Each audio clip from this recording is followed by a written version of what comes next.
మా నాన్న ఆ బిజినెస్ ఐడియా ఫెయిల్ అయింది అనుకున్నాడు.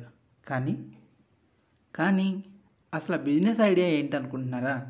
అదే ETMS 2.0 stationery and office supplies అని ఒక షాప్ పెట్టాం మేము. ఆల్మోస్ట్ 1.5 ఇయర్ బ్యాక్ అనుకుంటా. దానిలో భాగంగా అంటే ఒక స్టేషనరీ షాప్లో ఏమైతే ఉండాలో అన్ని వస్తువులు కొన్నాం.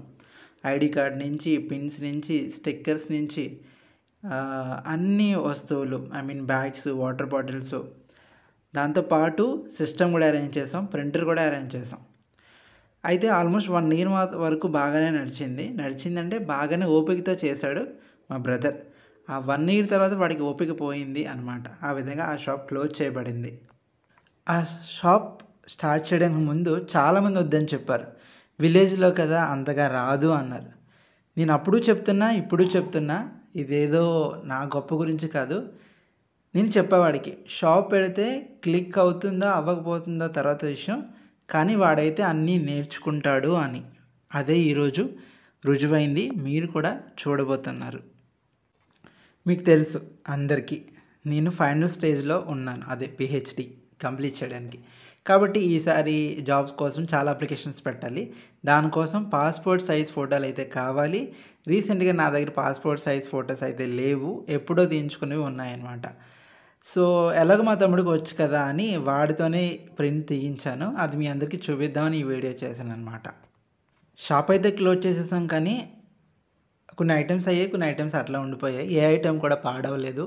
ముఖ్యంగా సిస్టంలో మా వాడు ఫోటోషాప్ నేర్చుకున్నాడు, ఫోటోలు తీయడం కూడా నేర్చుకున్నాడు. చూడండి ఎంత నీట్గా వచ్చాయో.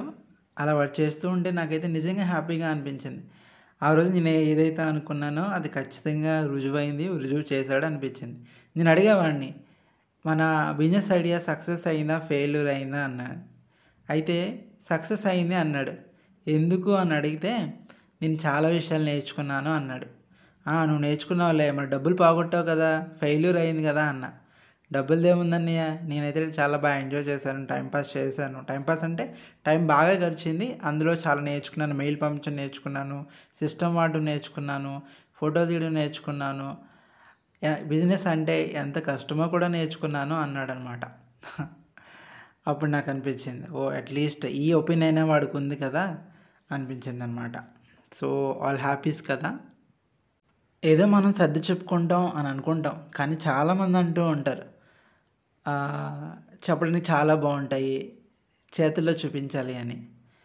కోర్స్ చేతుల్లో చూపించాలి. అట్లాగే మేము అనుకున్నాము, ఒక ఐడియా అనుకున్నాము, ఆ ఐడియా మేము వర్కౌట్ చేసాము, డబ్బులు ఖర్చు పెట్టాము, దాన్ని రన్ కూడా చేసాము. దాని నుంచి మేము చాలా అయితే నేర్చుకున్నాం. అందుకే అంటాం, ఫెయిల్యూర్ అనేది ఎప్పుడు ఫెయిల్యూర్ అయితే కాదు, దాన్ని ఫెయిల్యూర్ అని అనకూడదు. అది ఎప్పుడు కూడా మనకి ఒక కొత్త విషయాన్ని నేర్చుకోవడానికి ఉపయోగపడుతుంది. అది సక్సెస్లో పార్ట్ మాత్రమే. సక్సెస్ అనేది జర్నీ అని కూడా అనలేము. ఎందుకంటే జర్నీ అనేది ఎప్పుడు ఒక ఫిక్స్డ్ పాయింట్ అయితే కాదు కదా, అదొక ప్రాసెస్ అనమాట. సో ఇవన్నీ చెప్పుకుంటూ పోతే చాలా విషయాలు అయితే ఉంటాయి. అలా ఈ ఫొటోస్ అన్నీ కట్ చేసి అందులో ప్యాక్ చేసి ఆల్ ది బెస్ట్ బ్రో అని రాసినప్పుడు చాలా హ్యాపీగా అనిపించింది. సో ఈసారి ఏ అప్లికేషన్ పెట్టినా అంటే హార్డ్ కాపీస్ పంపించమని అడుగుతున్నారు, ఈవెన్ అసిస్టెంట్ ప్రొఫెసర్ కానీ, సైంటిస్ట్ ప్రొఫెసర్లు కానీ. సో ఇవే ఫొటోస్ పంపుతాను అనమాట. సో తప్పకుండా జాబ్ అయితే రావాలి. ఎందుకంటే మా తమ్ముడు తయారు చేసిన పాస్పోర్ట్ సైజ్ ఫొటోస్ నేను యూజ్ చేయబోతున్నా. నేనైతే చాలా హ్యాపీగా ఉన్నా. All the best brother. చూసారు కదా, చాలా హ్యాపీగా ఉంది. సో ఫస్ట్ ట్రయల్ కోసం నేను దీన్ని ఇలా నార్మల్ పేపర్ మీద చేసి చూపడమన్నాను, అందుకే బ్లాక్ అండ్ వైట్లో వచ్చాయి. దాంతోపాటు మా వాడు ఇలా అందమైన ఫోటోలు కూడా తీసి అక్కడక్కడ పేస్ట్ చేశాడనమాట. సో యామిని సురేఖ తీసుకున్న సెల్ఫీ చూసారా ఎంత బాగుందో. సో వాడి ఫోటోలు కూడా ఎప్పుడైనా ఇలా టైంపాస్ కోసం చేసి పెడుతూ ఉంటాడనమాట. సో మీకు కూడా ఇలాంటి పాస్పోర్ట్ సైజ్ ఫోటోలు కావాలి అంటే ఇక్కడ కమెంట్ చేయండి. సబ్స్క్రైబర్స్ అందరికీ నేను చెప్పేది ఏంటి అంటే, మా ఎక్స్పీరియన్స్తో ఏదనుకుంటున్నామో అది చేయడానికి ముందుకైతే రావాలి. అది సక్సెస్ అవుతుందా ఫెయిల్యూర్ అవుతుందా తర్వాత విషయం. అనుకుని చేసేటప్పుడు చాలా హ్యాపీగా ఉంటుంది. దాని నుంచి నేర్చుకున్న పాఠాలు ఇంకా గొప్పగా ఉంటాయి. సో దీన్నే పాఠంగా తీసుకుని మీరు అనుకున్నది చేసి అందరికీ చూపించాలి మీరంటే ఏంటో అని మనస్ఫూర్తిగా కోరుకుంటున్నా. ఆగండి, ఇంతకీ మా బిజినెస్ ఐడియా సక్సెస్ అయిందా ఫెయిల్యూర్ అయిందా? మీరే చెప్పండి కామెంట్ సెక్షన్లో.